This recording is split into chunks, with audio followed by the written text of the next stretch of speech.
Nessa manhã de ceia, Deus colocou no meu coração falar sobre um assunto que a gente fala sempre, falar sobre comunhão. E eu preciso falar sempre sobre comunhão, porque a igreja precisa entender com clareza esses conceitos, os conceitos a respeito da comunhão, entender com clareza como isso funciona, porque isso é base da nossa relação com Deus. A comunhão, ela está presente na nossa relação com Deus intrinsecamente. Não tem como você tirar a questão da comunhão na relação com Deus. Eu quero me relacionar com Deus, mas eu não preciso de estar junto com os irmãos e tudo. Isso não existe, porque eu não sou igreja. Preste atenção nisso. Nós somos igreja. Então é diferente, nós precisamos pensar nisso. E eu escolhi esse tema para minha preleção na manhã, entendendo que é um tema de necessidade. E para falar de comunhão nessa manhã, eu quero recorrer principalmente a uma figura que eu sempre recorro quando eu falo de comunhão, que é a figura do corpo humano. Na minha opinião, uma das figuras mais perfeitas em termos de analogia que Paulo usa para que nós possamos entender o que é a igreja. Nós somos como várias partes, vários membros de um mesmo corpo. E cada parte, cada membro deste corpo tem a sua importância, tem o seu objetivo no corpo que é o corpo de Cristo, a sua igreja. Todos nós somos importantes. Destas partes, destes membros da igreja ou deste corpo, todos nós somos importantes e funcionamos em conjunto, é como o corpo humano, por isso que eu gosto dessa figura.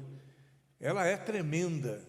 Todos nós funcionamos em conjunto, muito embora cada um tenha uma característica diferente da outra, né? Mão é mão, pé é pé, orelha é orelha, nariz é nariz e daí por diante. É aquela visão que a gente tanto já falou aqui e que continua falando, a visão da unidade na diversidade. Nós somos diferentes, mas estamos unidos.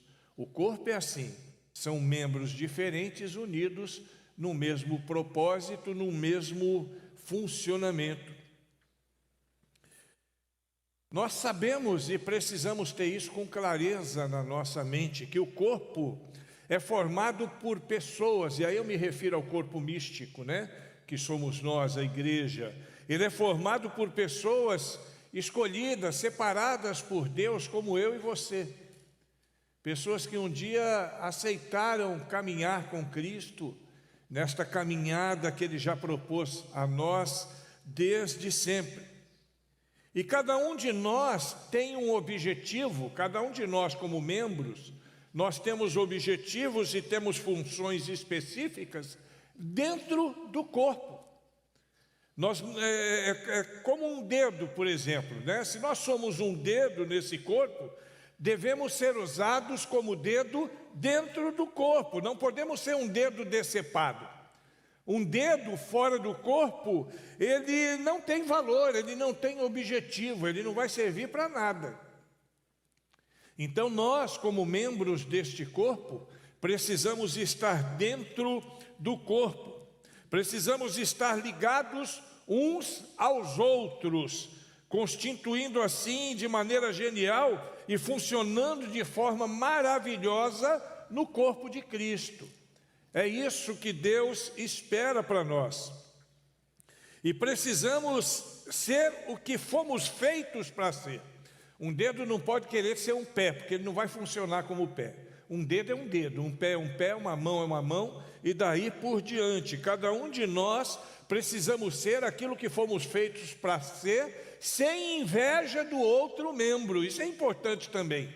Eu não posso ficar com inveja, mas eu queria tanto ter o dom que o Naran tem de tocar aquela guitarra, que o Marconi tem de cantar, que as meninas... Não, cada um tem um dom, e eu não posso sentir inveja porque eu não tenho aquele dom, porque dentro do dom que o Senhor me deu, dentro das competências que o Senhor me deu, eu sou importante.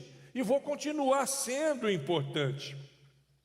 É Paulo quem diz em Romanos 12, dos capítulos 4 a 6, o seguinte: porque assim como em um corpo temos muitos membros, e nem todos os membros têm a mesma função, assim nós que somos muitos, somos um só corpo em Cristo, mas individualmente somos membros uns dos outros, de maneira que, tendo diferentes dons, segundo a graça que nos é dada, se é profecia, seja ela segundo a medida da fé, e assim por diante. Pela graça nós recebemos os dons, pela graça nós fomos colocados no corpo, e nós precisamos entender que o modo pelo qual Deus formou o corpo humano é um modelo sensacional, que nos ajuda a entender a importância da nossa comunhão na igreja. Por isso que eu escolhi, em especial, essa figura para essa manhã. Nós precisamos lembrar, por exemplo, que cada um de nós depende do outro. O dedo depende da mão. A mão depende do antebraço, que por sua vez depende do braço, que depende do ombro, e assim por diante. Os membros que nós mencionamos e os que não mencionamos, os que vemos, os que não vemos, todos os membros, eles têm uma perfeita comunhão, uma perfeita sincronização. Se um desses membros se fere, todos os outros estão envolvidos e sentem dor. Se um desses membros vai bem, todos os outros desfrutam deste bem-estar. Nós somos corpo de Cristo, e é o que nós somos, e que jamais nos esqueçamos disso. Nós precisamos ter isso com muita clareza no nosso coração e na nossa mente. Nós somos corpo, corpo em comunhão, somos corpo na medida que estamos em comunhão, e só depois que nós reconhecermos que participamos efetivamente desse corpo, que como membros compreenderemos o verdadeiro significado para o qual fomos criados. Enquanto a gente não entender isso, a gente não vai saber o verdadeiro significado para o qual fomos criados. E o nome disso, irmãos, é comunhão. Comunhão. Comunhão significa também experimentar a vida juntos. Comunhão significa isso. E a vida cristã só tem significado quando nós reconhecemos que precisamos e que devemos servir uns aos outros na igreja. É isso que nós precisamos entender.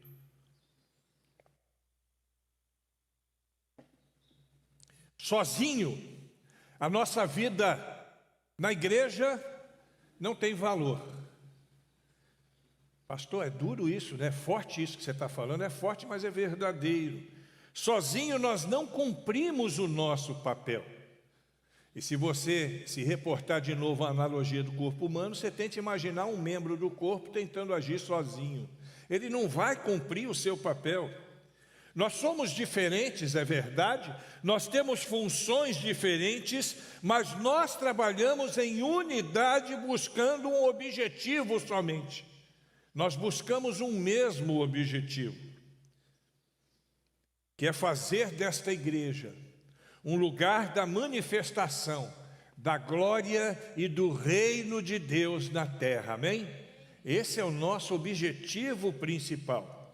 E nessa manhã que nós celebramos a ceia do Senhor, eu quero aprender com a palavra de Deus a respeito de alguns valores que agregamos à nossa vida quando experimentamos a verdadeira comunhão, a koinonia, como é chamada no grego, onde a unidade é o ingrediente principal. E eu quero mergulhar agora, e vai ser rápido, para que nós possamos ver apenas alguns conceitos. Eu queria dizer a vocês que às vezes pastor batista, igreja batista, tem a mania de dividir o sermão em 3 partes, né? Os presbiterianos dividem em 7 partes. Independente da quantidade de partes, eu quero dizer para você que sempre tem alguma coisa a mais para ver. Então, quando a gente divide em 3 partes, não quer dizer que com isso nós estamos encerrando a questão. Assim como os presbiterianos, em 7 partes também não encerram a questão. Mas nós estamos pensando alguns conceitos, para que eles possam, naquele dia, fazer efeito. Eu posso pregar sobre isso, e com sermão de 3 partes, para falar sobre a comunhão, fazer uma série de mensagens de pelo menos 1 ano de mensagens sobre comunhão. Aliás, eu tenho pregado sempre sobre comunhão.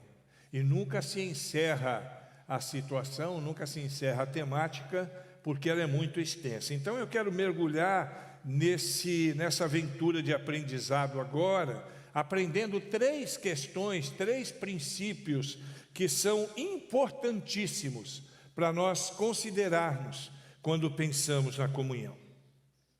Bom, em primeiro lugar, nós aprendemos na palavra de Deus que para viver em comunhão nós precisamos viver o princípio da mutualidade. Mutualidade. E mutualidade é um conceito que aparece na Bíblia várias vezes. Se você folhear a Bíblia, principalmente o Novo Testamento, você vai encontrar esse princípio de forma explícita e implícita várias vezes, e significa literalmente o seguinte: uns aos outros. Esse é um conceito que precisa estar presente quando nós pensamos em comunhão. É a arte do dar e receber. É a arte da troca, a via de mão dupla, ela vai para um lado e vem para o outro também. É depender dos outros e servir aos outros também. A mutualidade é a essência da comunhão. Comunhão não existe sem mutualidade, preste atenção nisso. Comunhão não existe sem mutualidade. É sobre este conceito que a Bíblia se refere, quando lá em 1 Coríntios 12, 25, diz assim: para que não haja divisão no corpo, mas antes tenham os membros igual cuidado uns dos outros. É esse o conceito de mutualidade, e de forma explícita, ela aparece na Bíblia em mais de 50 ocasiões, no Novo Testamento somente. E nessas mais de 50 ocasiões, nós somos orientados a viver esse conceito da mutualidade. É o uns aos outros e o uns dos outros. Essas 2 frases expressam o que é mutualidade. Somos mais constantes em nossa fé e crescemos dia após dia quando nós caminhamos juntos e nos incentivamos uns aos outros. O propósito de igreja como uma comunidade plural é exatamente essa.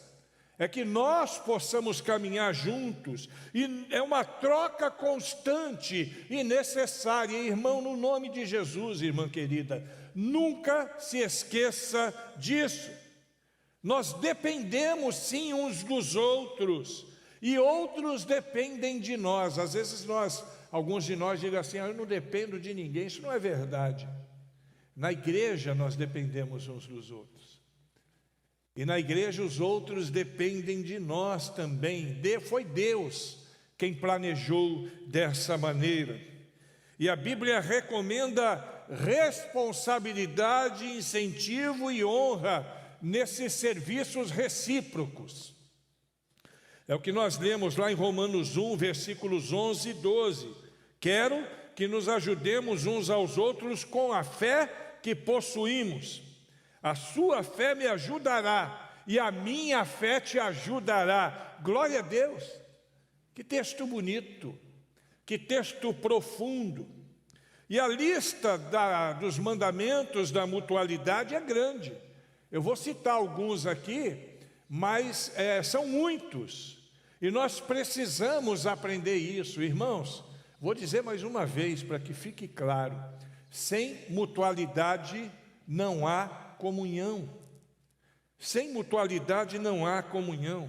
Amem-se uns aos outros, aceitem-se uns aos outros, saúdem-se uns aos outros, tenham igual cuidado uns pelos outros, sujeitem-se uns aos outros, suportem-se uns aos outros, não tenha inveja um dos outros, não se queixem uns dos outros, deixem de julgar uns aos outros, não falem mal uns dos outros, não mordam e devorem uns aos outros, essa é forte, não provoquem uns aos outros, não mintam uns aos outros, confessem uns aos outros, perdoem-se uns aos outros e por aí vai. É uma grande quantidade de conceitos dentro dessa questão da mutualidade que precisamos viver se nós queremos viver em comunhão. E não se esqueça, na verdadeira comunhão, você só cresce quando começa a desenvolver, a praticar a reciprocidade ou a mutualidade. Nós cresceremos muito mais quando considerarmos este princípio na nossa vida como um princípio sine qua non, quer dizer, sem o qual não há situação, não há possibilidade de viver. Em segundo lugar, sobre a comunhão, a palavra de Deus nos ensina que essa comunhão e, consequentemente, cada um de nós precisamos ser autênticos. Nós precisamos ser autênticos. A nossa comunhão precisa ser autêntica. Comunhão autêntica é uma comunhão não superficial. Não se resume em bate-papos, não se resume em festinha, em retiro, em rolezinho ou em coisas dessa natureza. Essa comunhão, para ser autêntica, ela precisa ser mais do que isso. Ela precisa ser mais profunda. Ela ocorre quando as pessoas se mostram honestas a respeito de si mesmas, umas com as outras, e a respeito das suas aventuras de vida. E alguém vai dizer: Deus me livre, compartilhar minha vida com ninguém, só se eu fosse doido. Mas a gente precisa entender que dentro de uma autêntica comunhão cristã, isso não somente é possível, como também é necessário. Como uma família de verdade, nós precisamos viver em cumplicidade. Quando a gente fala que a igreja é uma família, não é só uma figura não, irmãos. Nós precisamos ser uma família de fato. Precisamos ser uma família de verdade. Uma família numa comunhão genuína, dividindo mágoas, revelando sentimentos, confessando as nossas falhas, admitindo os nossos medos, reconhecendo as nossas fraquezas e pedindo ajuda em oração quando dela precisamos. Nossa comunhão, para ser verdadeira, ela precisa ser autenticada por essa nossa relação. E isso, infelizmente, é exatamente o oposto do que a gente vê em algumas igrejas por aí. Em vez de um ambiente de honestidade, em vez de um ambiente de integridade, de humildade, nós percebemos em muitos lugares uma conversação fingida, encenada, politiqueira, uma conversação superficialmente educada e muitas vezes frívola, longe daquilo que Deus espera de nós. Algumas pessoas na igreja usam máscara. Infelizmente, isso é verdade. Algumas pessoas na igreja mantêm essas máscaras levantadas e agem como se a sua vida fosse bem-sucedida em todos os aspectos. E isso não é verdade, irmãos. Isso me faz lembrar um filme que nós assistimos há uns 30 anos atrás, eu acho que a Rai se lembra, o Super Crente. Nós assistimos esse filme há uns 30 anos atrás. Se você procurar no YouTube, é possível que você ainda vai encontrá-lo, é o Super Crente. E esse filme ele conta a história de uma família que se prepara para ir para a igreja, eu já falei sobre ele aqui, e que quando eles saem para ir para a igreja, eles estão quebrando o pau em casa, o couro está comendo lá, a menina está falando besteira pelo telefone, o menino está marcando uma pegada com a namorada dele, o marido está pensando na amante, e aí quando eles saem para ir para a igreja, alguém diz, para tudo, agora que nós vamos para a igreja. Cada um pega uma máscara, coloca, e abre aquele sorrisão, e eles chegam na igreja com aquela máscara, e o filme é interessante, que na hora que eles chegam na igreja, você olha a igreja no filme, está todo mundo de máscara, né? Todo mundo de máscara. Infelizmente, tem muita gente que usa máscara. Se você puder, depois procura, Super Crente. Tem 2 edições, o 1 e o 2. O 1 é melhor do que o 2. O 2 já forçaram um pouquinho para tentar fazer uma sequência, não ficou tão bom. Mas o 1 é perfeito para poder mostrar isso. Atitudes como essa, elas prosperam para a morte de uma verdadeira comunhão.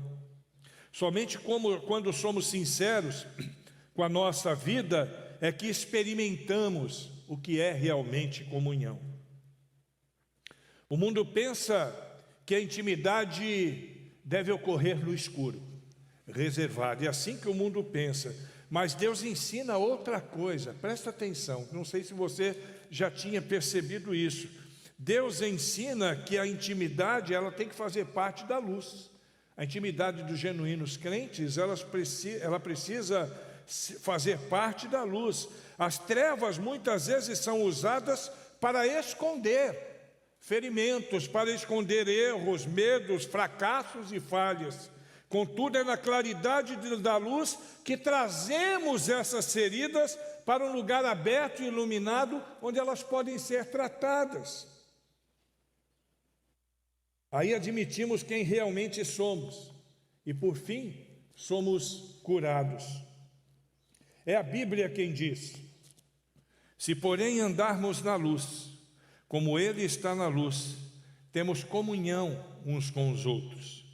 Se afirmarmos que estamos sem pecado, enganamos-nos a nós mesmos e a verdade não está em nós. É 1 João capítulo 1, versículos 7 e 8. Para sermos autênticos, nós precisamos ser corajosos, precisamos ser humildes, precisamos ser sinceros. Significa enfrentar o medo de ser exposto, o medo da rejeição e de ser novamente magoado. Sermos quem somos de fato, é isso que é ser autêntico. Eu tenho que admitir quem eu sou. Mas alguém pode dizer, e por que eu correria esse risco de me expor? Eu vou piorar a minha situação. Mas é a Bíblia quem diz que a única maneira de se crescer espiritualmente e ser emocionalmente saudável. Olha o que está escrito em Tiago, capítulo 5, 16. Façam disso uma prática comum. Sou eu que estou dizendo, não, é a Bíblia. Façam disso uma prática comum. Confessem seus pecados uns aos outros e orem uns pelos outros, para que vocês possam viver juntos, integrados e curados. É a Bíblia quem nos ensina isso. É a Bíblia quem nos ensina isso. Só crescemos assumindo riscos. E é o mais difícil de todos, o ser honesto consigo mesmo e com os outros. Na verdadeira comunhão, nós cresceremos mais quando formos autênticos. E se eu considerar a autenticidade à luz da mutualidade que eu falei antes, quando eu assumir as minhas dores, vai ter sempre alguém para me ajudar, porque a igreja estará sempre pronta para praticar o uns aos outros. Amém? E por último, na comunhão verdadeira precisa haver compaixão e misericórdia. Não existe comunhão, queridos, sem compaixão e sem misericórdia. Compaixão não é dar um conselho ou oferecer uma ajuda eventual, distribuir uma cesta básica, doar uma roupa usada, dar um cobertor em dia de frio. Essas coisas são sinais de compaixão. São coisas que nós fazemos que podem demonstrar a compaixão que está no nosso coração. Mas compaixão é mais do que isso. É penetrar e compartilhar a dor dos outros. É compartilhar, é sofrer com o outro. Paulo ensinou aos crentes de Colossos como deve ser a atitude de um povo santo. Em Colossenses 3,12 ele diz: como povo santo, sejam compassivos, bondosos, humildes, mansos e pacientes. Compaixão é isso, é sentir a dor dos outros. É estar, não é só entregar alguma coisa que vá atender uma necessidade imediata de alguém, mas é fazer com que ele possa sentir, ou que você possa sentir a dor que ele sente. Compaixão, ela satisfaz duas necessidades fundamentais do ser humano: a de ser compreendido e a de ter seus sentimentos respeitados. Essas atitudes abrem caminho para uma verdadeira comunhão. Quando somos compassivos, estamos em comunhão um com o outro. O problema é que estamos quase sempre tão ansiosos para poder resolver situações nossas que não temos tempo de sentir compaixão. Às vezes a nossa ansiedade de dar uma cesta básica é tão forte que a gente acaba fazendo disso um carro de batalha e não consegue entender a dor do outro. A gente sabe que o cara está com fome, mas a gente não tem esse sentimento no coração. Às vezes estamos tão preocupados com as nossas próprias mágoas e dores que não percebemos e nem sentimos as dores de outras pessoas. E uma família cristã precisa sentir essas dores. O egoísmo, o egocentrismo fazem com que a compaixão e a misericórdia pelas outras pessoas seja inexpressiva. Quando estamos pensando demais em nós, nós deixamos de pensar nas outras pessoas. A compaixão e a comunhão, ou melhor, a compaixão é a comunhão de sofrimento que ocorre quando tomamos parte da dor e das aflições uns dos outros, e quando carregamos os fardos uns dos outros. Percebe a conexão? Com a mutualidade é completamente conectado. Os que melhor compreendem esse nível são aqueles que ao redor do mundo são perseguidos. Esses são aqueles que mais compreendem essa situação, porque eles são discriminados e muitas vezes martirizados por causa da sua fé. E eles sabem, eles compreendem isso com clareza. E a Bíblia ordena em Gálatas capítulo 6, versículo 2: compartilhem os seus problemas e aflições uns com os outros, e desta forma, compartilhando os seus problemas e aflições, obedeçam à lei de Cristo. É um mandamento de Deus. Compaixão geralmente é demonstrada em tempos de crise, de tristeza e de dúvidas profundas. Quando as circunstâncias esmagam a vida dos nossos irmãos, a ponto de sua fé vacilar, é quando eles mais precisam da nossa compaixão. E na outra direção é a mesma coisa. Quando nós estamos vivendo essas situações é quando nós mais precisamos da compaixão alheia. Esse sentimento, então, ele é recíproco e verdadeiro. Também temos os nossos limites. Nós não somos de ferro, nós não somos super-homens nem super-girls, não somos invencíveis, mas muitas vezes nós somos vulneráveis e precisamos da compaixão e do cuidado dos nossos irmãos. E a compaixão move a ajudar irmãos a superarem as suas dificuldades, e certamente levarão os irmãos a nos ajudarem a superarem as nossas dificuldades também. E Jesus é o maior exemplo de compaixão que existe. E lá em Jó eu leio, no capítulo 6, no versículo 14, o seguinte: um homem desesperado deve receber compaixão dos seus amigos, muito embora ele tenha abandonado o temor do Todo-Poderoso. Compaixão. Nós precisamos estar abertos para isso. Misericórdia, por sua vez, tem uma definição parecida, mas com uma profundidade bem maior. A palavra misericórdia, ela vem do grego. Miserê quer dizer ter compaixão, e córdia, que quer dizer coração. Significa ter essa compaixão no coração. É mais profundo. Agora, com a misericórdia, nós precisamos entender que o meu sentimento de compaixão precisa ser do dia a dia, profundo. A comunhão deve ser um conglomerado de graça e misericórdia. Eu estou tentando aqui porque ainda não... Já percebi que eu vou precisar de um durexzinho aqui. Não tem jeito. Ela é um conglomerado de graça e de misericórdia, em que erros não devem ser criticados. Pela misericórdia, os erros não são julgados, não são criticados. Pela misericórdia, os erros são apagados. Esse é o sentido da misericórdia. A comunhão verdadeira acontece quando a misericórdia triunfa na vida das pessoas.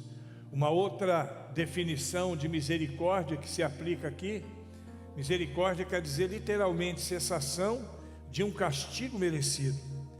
Todos nós precisamos de misericórdia, porque todos nós tropeçamos, todos nós precisamos de ajuda para retomar ao caminho.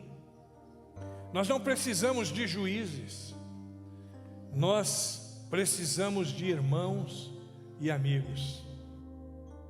Nós não devemos ser juízes, nós devemos ser amigos. É por isso que eu sou muito reticente, muito assim, resistente à ideia de exclusão do rol de membros. Eu acho que isso deve ser uma última alternativa quando já não se vê mais esperança, quando a própria pessoa não quer ajuda. Porque o papel da igreja, e a gente deve lembrar sempre disso, o papel da igreja aqui é de um pronto-socorro. Um pronto-socorro. E o pronto-socorro recebe feridos. O pronto-socorro recebe pessoas que precisam de ajuda. Estava conversando sobre nossa página no Facebook esses dias e estava dizendo ao Marconi que eu tenho recebido muitos pedidos de amigos no Facebook. No mínimo 10, 15 por dia. E eu tenho aceitado todo mundo. Em alguns casos a gente percebe que são prostitutas, pedindo amizade do Facebook. E eu aceito. Sabe por que eu aceito? Porque elas também carecem do amor e da graça de Deus. Se eu me afastar delas, dificilmente, se todos os crentes se afastassem delas, dificilmente elas seriam alcançadas, porque a fé vem pelo ouvir a palavra de Deus. Todos nós precisamos de misericórdia porque nós tropeçamos. Nós lemos na palavra de Deus, em 2 Coríntios capítulo 2, versículo 7, o seguinte: Quando as pessoas pecarem, vocês devem perdoá-las e confortá-las para que não sejam vencidas pelo desespero. Pior do que o pecado, quer dizer, pior do que o pecado não existe, porque o pecado é que nos leva para o inferno.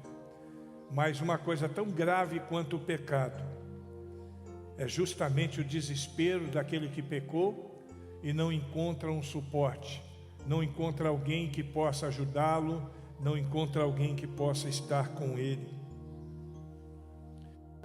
Você não pode ter comunhão, viver em unidade, sem que a sua prática de vida contenha o perdão. Não existe comunhão sem perdão.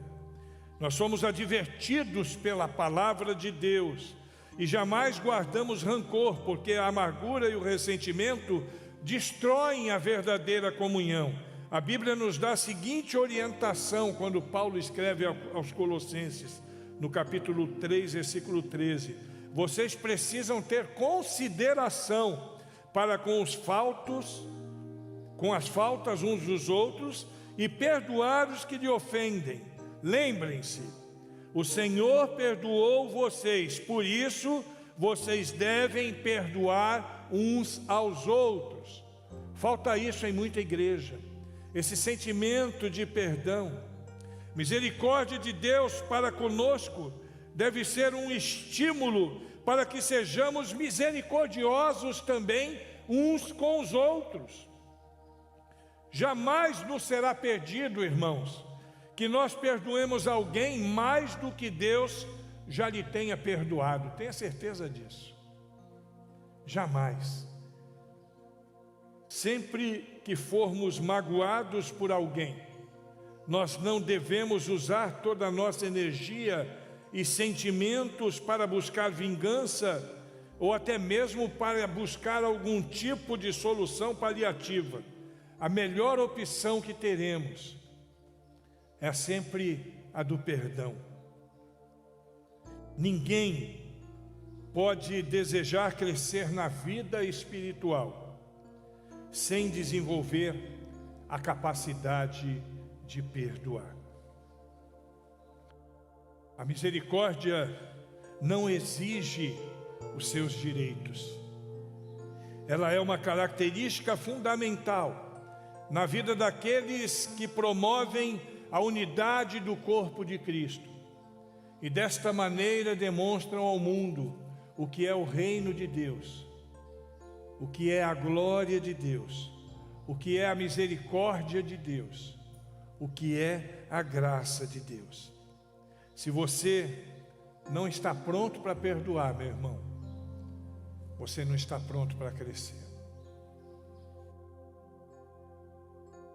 Concluindo, precisamos de unidade para crescer. E a unidade que faz a igreja viver na comunhão de verdade. Mas para que isso aconteça, cada um de nós tem responsabilidades que não podem ser transferidas para outras pessoas. E precisamos lembrar que nós, enquanto pessoas, enquanto crentes em Jesus Cristo, temos que viver a mutualidade, temos que ser autênticos e temos que ter compaixão e misericórdia. Perceba a conexão desses três princípios. Autenticidade, aonde eu sei quem eu sou e não me escondo atrás de máscaras. Mutualidade, sabendo que vai ter sempre alguém para me abençoar, sempre alguém para me ajudar a lidar com as situações mais difíceis. E compaixão e misericórdia, para me aceitar, para me perdoar e para ministrar graça sobre a minha vida. Feche os seus olhos, querido, no nome de Jesus Cristo.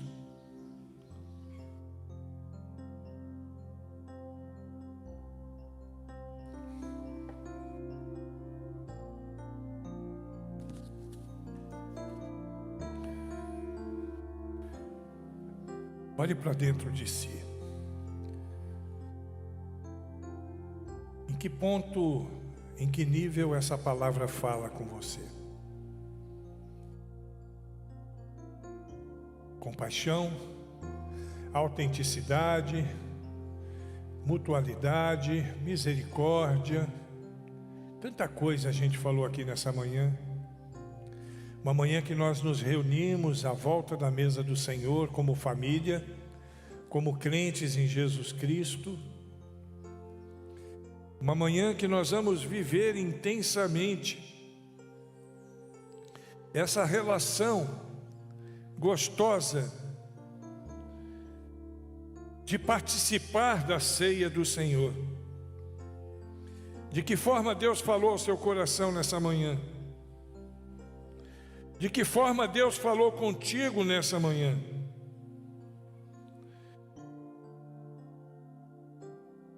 Eu quero que você, nessa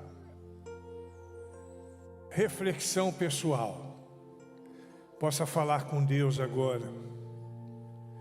Se tem algo para resolver na sua relação com os seus irmãos como crentes em Jesus Cristo.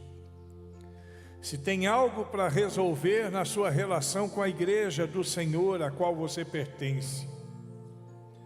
Eu quero que você fale com Deus agora, peça perdão a Deus. Fala com Deus, ó Deus, eu ouvi falar aqui de misericórdia, eu sei que a sua misericórdia por mim é tremenda. E Deus vai, neste momento, ministrar no teu coração. Se você precisa perdoar alguém, esse é o momento de você pensar. Pense nessa pessoa. De repente te fez tanto mal. De repente você já chegou a pensar que nunca ia perdoá-la. Mas nessa manhã maravilhosa você tem a convicção de que você precisa perdoá-la. Ministra, ou como dizem numa linguagem mais gospel, libera o perdão sobre a vida dela. Ministra o perdão sobre a vida dela. Se você precisa ser mais misericordioso, mais compassivo, assuma nessa manhã o compromisso de ser mais misericordioso, mais compassivo, lembrando daquilo que Cristo fez por nós, com tanto amor, com tanta dedicação, e aquilo que Deus espera de nós. Fala com Deus no seu coração agora.